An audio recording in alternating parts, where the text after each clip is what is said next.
Well, guys, it seems Lord Frost, as he's now called, has smelt the roses because he's continuing his push to save the so-called Conservative Party that's about as conservative as Karl Marx these days.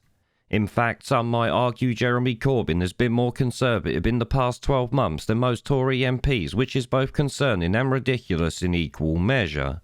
Me personally, I think the Conservatives, Labour, Lib Dems, SNP and the rest of them should all be banned from office for their treasonous actions in the 4 years following the Brexit vote and arrested for what they've done over the past 2 years, but obviously that ain't gonna happen.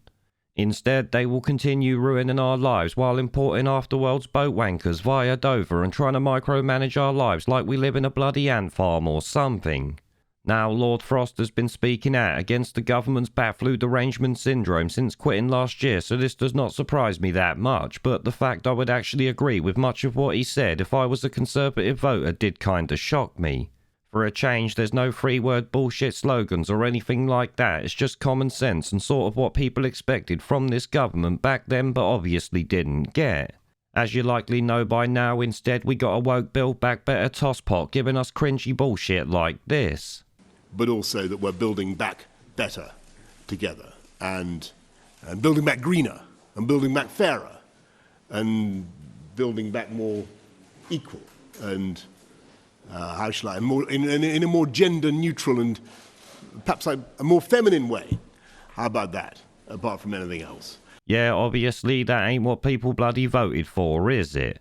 This is why Lord Frost has come out with this article here, which I ain't reading to you because it's bloody epic and I've already read it a couple of times. I will say though, a few important things he points out are things that the Tory party should avoid if they want to get anywhere in life, because these are the so-called Red Wall fallacy and Davos fallacy. The Red Wall one, he says, is the idea that Tories 2019 voters aren't interested in conservatism. Instead, they want to rebuild the country with a post-Brexit culture war on identity politics coupled with high spending and lots of government programmes. Obviously, a bit of that they might, but the rest of it they certainly won't, which we'll get into in a moment.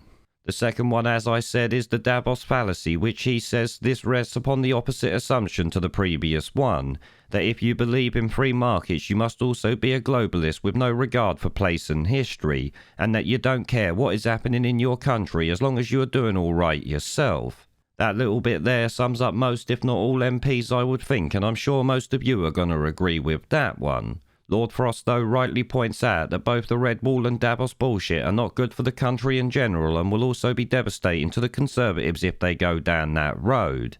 Now, yes, Tory voters want all-out total war on identity politics and all that nonsense, but they certainly don't want high government spending, or should we say more government spending, as it's already way beyond let's be honest. But back to Frost. After that, he goes on to talk about a three-point plan to save the Tories and help the country, which once again I am not reading through. They are the Unite the Country one, which includes limiting immigration and things like that, getting rid of the SNP and more. Next up was make free markets more attractive, which includes binning the demented tax increases and finally stop useless state intervention. All pretty basic common sense moves that likely won't be followed, as Boris is no more than a puppet, it would seem. As you likely know, he wanted to be Churchill, but ended up being more like Theresa May, I would say. Now guys, if you want to read the article yourself, I have actually archived it and linked it below, just in case it's behind a paywall or anything like that, because like I said, I'm not reading it again. Bollocks to that one there.